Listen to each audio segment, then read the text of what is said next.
Picture this. You stroll onto a shiny dealership lot thinking that you're savvy, but 4 minutes later, you've already handed over $5,000 extra just because you said one sentence. And a second innocent phrase, well, boom, you're locked into high interest financing, unwanted add ons, and emotional attachment to a car that you might regret. Now, here's a bombshell. Dealers aren't just salespeople, they're psychological engineers. They watch your every move, they listen to your tone, even the tempo of your breathing. And yes, one slip can give them your entire wallet. But what if I told you I've identified exactly which three harmless phrases cost people thousands of dollars on the lot? So, are you ready to flip the script and keep the money in your pocket? If so, you're about to discover how to talk, when to walk, and how to stay calm while they're sweating. So here's the first challenge.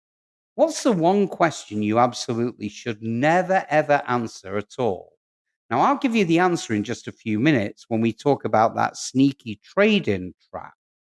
So, from the moment you enter, you're on stage. But this isn't Broadway, it's budget theater. And the car salespeople, well, they're the directors. So, for a change, let us run the show. So the first major slip up you admit is that you love the car. Now, it might feel like harmless praise, but to a dealer, that's confession of emotional vulnerability. And emotional buyers, well, you guessed it, they pay more. Expert advice warns that revealing affection gives them space to inflate price and toss in some fat commissions. So stay cool. Instead, you can say something like, it's nice, but I've also seen them at some competitors. Show interest, but not attachment. It keeps you negotiating from power, not from passion. The second fatal phrase is focusing on a monthly payment. So if you say something like, I just want to pay $350 a month, sounds practical, right? Wrong. This tells a salesman, I'm flexible with term length, and they'll stretch your loan out to 72 or even 84 months to hit your number, driving up interest and total cost. Now, Investopedia and car buying experts have said it's the worst move that you can make. Always negotiate the total price of the car first, nail that down, then worry about the monthly cost. And let's get into a bombshell. Don't say anything like, I'm paying cash. See, traditional folks say cash is king, but dealers, well, they hate cash buyers. So they'll stall, they'll inflate, and they'll strip away rebates that only apply with financing. Now, the US Sun's consumer watchdog even highlighted a case where someone walked in with cash and dealers immediately hiked the price by $10,000 in response. Now, that is total insanity. The lesson?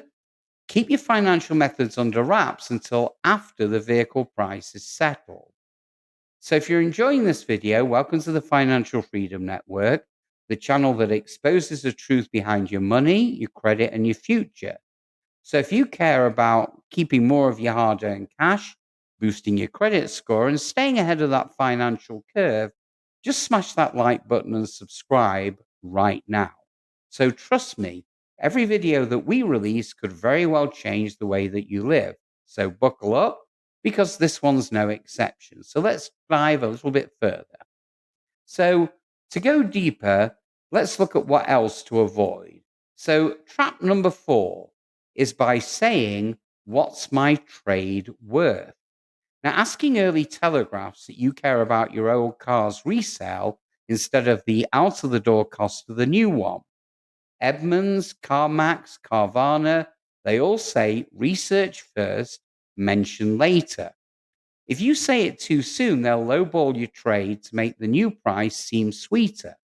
So get independent estimates online first. Then, once your price is set, introduce your trade in as a negotiable bonus.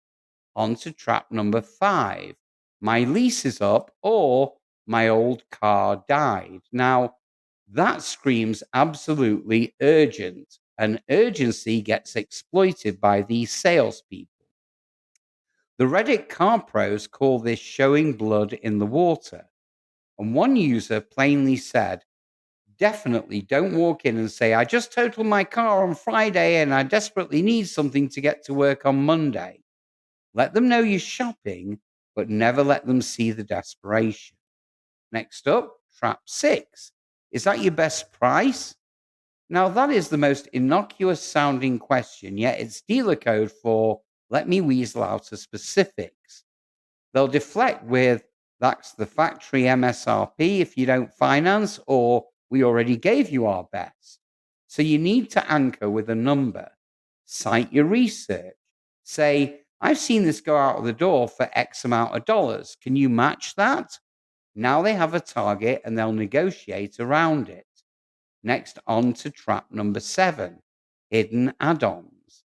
Now, they'll bury extras like paint protection, gap insurance, wheel locks, VIN etching, dodgy stuff that costs hundreds of dollars more. One finance loophole expert warns that $40 a month add ons can cost you $2,400 over the life of the loan. So review every line item. If something's unnecessary, trash it. Say, I decline. And never sign until every blank is crossed. Trap number 8. You'll like this one. Signing a contract without reading it. And by the way, I hold my hands up. I'm very guilty of that.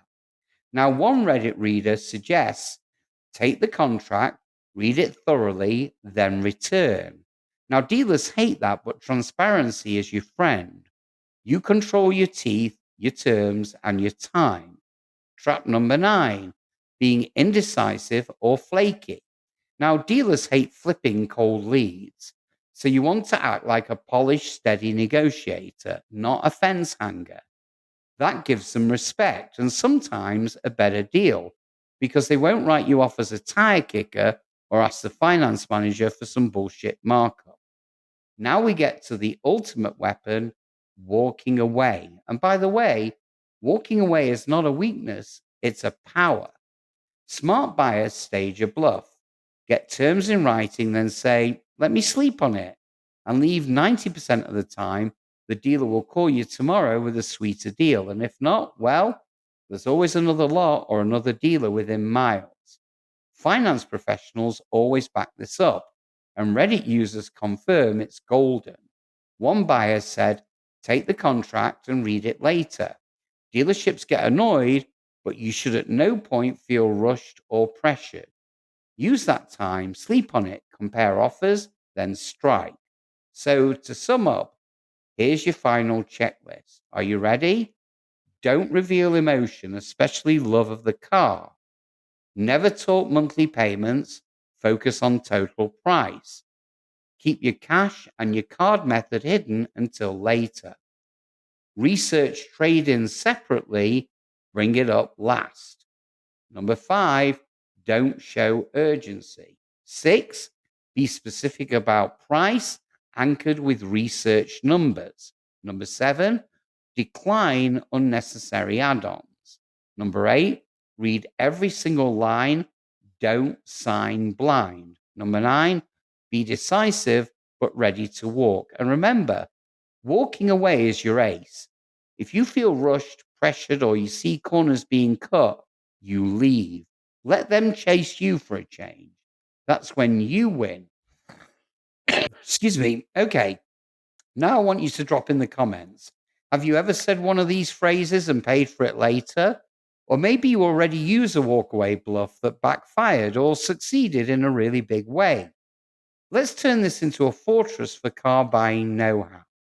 So if you found this helpful, smash the like button, hit subscribe, and ring that notification bell. Your vote helps other smart people avoid these traps too.